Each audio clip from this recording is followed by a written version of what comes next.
Admiral Kex'thor of the Valtheron Ascendancy stood before the holographic display, his three eyes gleaming with what could only be described as amusement. The intercepted human transmission played again, crackling with primitive electromagnetic waves. Contact in 30 minutes. Johnson, hold my beer. The bridge crew erupted in chittering laughter. Hold his beer? These mammals actually paused their warfare to secure their fermented beverages? Kex'thor's mandibles clicked in satisfaction as he studied the human fleet approaching through the asteroid belt. 47 vessels, most of them ancient by galactic standards, their hulls scarred and patched, chemical rockets, kinetic weapons, explosive warheads. Technology the Ascendancy had abandoned 3,000 years ago. Commander, his tactical officer chirped. Shall we disable their vessels or simply bypass them? Their weapons cannot penetrate our shields. Kex'thor considered this. The humans had refused to surrender their colony world, New Perth, when the Ascendancy claimed the system. Typical deathworld stubbornness. Earth had been classified as a Class 12 hazard world, a planet so hostile that merely existing there constituted a military training exercise. But that meant nothing against proper technology. Disable them, Kex'thor decided. Let them watch as we take their world. Perhaps then they'll understand their place in the galactic order. What Kex'thor didn't understand, what none of the Ascendancy understood, was that humans didn't develop weapons to be elegant. They developed weapons to win. The first salvo from the human fleet seemed almost quaint. Missiles, actual chemical propellant missiles, with explosive warheads, crawling through space at velocities that made Ascendancy targeting computers yawn with boredom. The defensive grid engaged automatically. Plasma bursts incinerating the projectiles kilometers away from the fleet. Is this their best? Someone asked. Then the electromagnetic pulse hit. It wasn't fancy. It wasn't sophisticated. It was just a deliberately crude nuclear detonation in the upper atmosphere of New Perth, timed perfectly with the human missile barrage. The Ascendancy shields, designed to deflect energy weapons and high-velocity particles, did absolutely nothing again. The cascading wave of electromagnetic radiation that fried every sensor array on the fleet's forward vessels. Tactical blindness, the sensor operator screeched. Switching to backups, the second wave of missiles wasn't slow. The humans had used their primitive first salvo as a distraction while railgun launched kinetic. Penetrators, traveling at significant fractions of light speed, closed the distance. No explosives, no warheads, just tungsten telephone poles, accelerated to velocities that made them hit like the fist of an angry god. The lead Ascendancy cruiser didn't explode. It simply ceased being a ship and became a rapidly expanding cloud of molten metal and frozen atmosphere. Evasive maneuvers, Kex'thor roared, but the human attack had been precisely calculated. The Ascendancy fleet, arranged in perfect mathematical formation for maximum shield overlap, had become a shooting gallery. Another kinetic strike. Another ship transformed into debris. Captain Rachel Martinez watched from the bridge of the UN's Indomitable, her fingers drumming against her command chair. Around her, the Combat Information Center hummed with controlled chaos. Screens flickered with firing solutions, trajectory calculations, and enemy positions. Ma'am, enemy formation is breaking apart, her tactical officer reported. They're trying to scatter. Predicted that, Martinez said calmly. All ships execute Broken Arrow protocol. Show them why we brought friends. From the asteroid belt behind the human fleet, signatures bloomed, not ships, weapons platforms. Hundreds of them, simple, cheap, and entirely expendable. Each one packed with missiles, railgun rounds, and the kind of point defense systems humans had perfected during their own brutal history of warfare. The Ascendancy had expected a fleet engagement. They got a strategic ambush. Kex'thor's ship shuddered as a missile, a simple, chemical propellant missile, slipped through their defensive grid and detonated against their port side. The shields held, but barely. His crew was panicking now, their efficient military discipline crumbling. How are they tracking us? His tactical officer demanded. Or ECM should blind their systems. Nobody had told the Ascendancy that humans had spent centuries perfecting the art of shooting at things they couldn't see.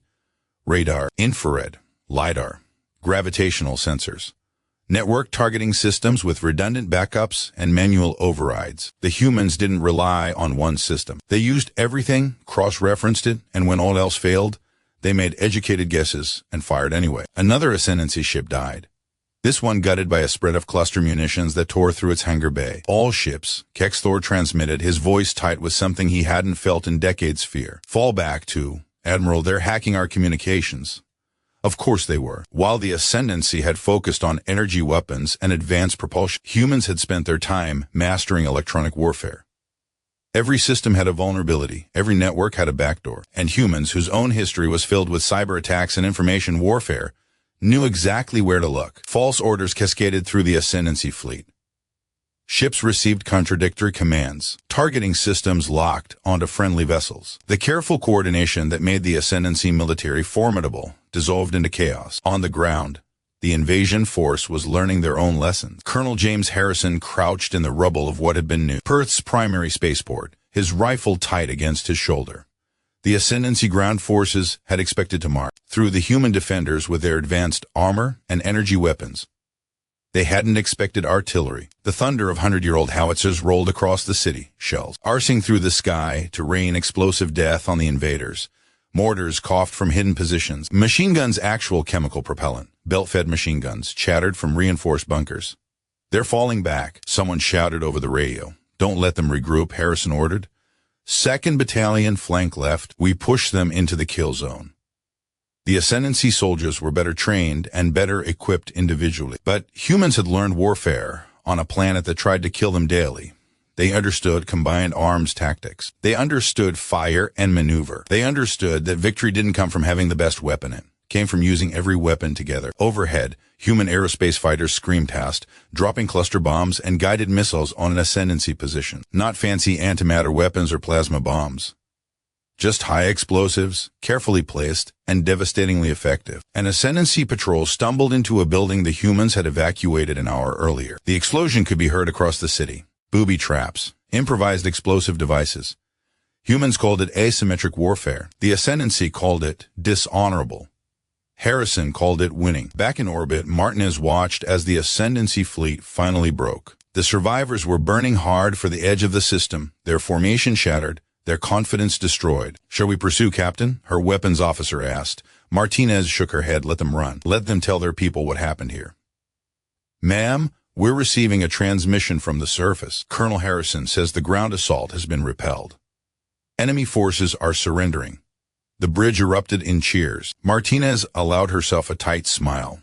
They'd lost ships. They'd lost people, but they'd held. "Send a message to Fleet Command," she said. "New Perth remains in human hands. Enemy forces underestimated our capabilities." She paused, then added, "Inform them that we're ready for the next wave. We'll be here." Kex'thor sat in his command chair, watching the tactical display show the retreat. 15 ships lost, thousands dead, all because he'd assumed that primitive weapons meant primitive tactics. That old technology meant old thinking. He thought of that transmission. "Hold my beer." He understood now. It wasn't about the beverage. It was a declaration, a promise that what came next would be memorable.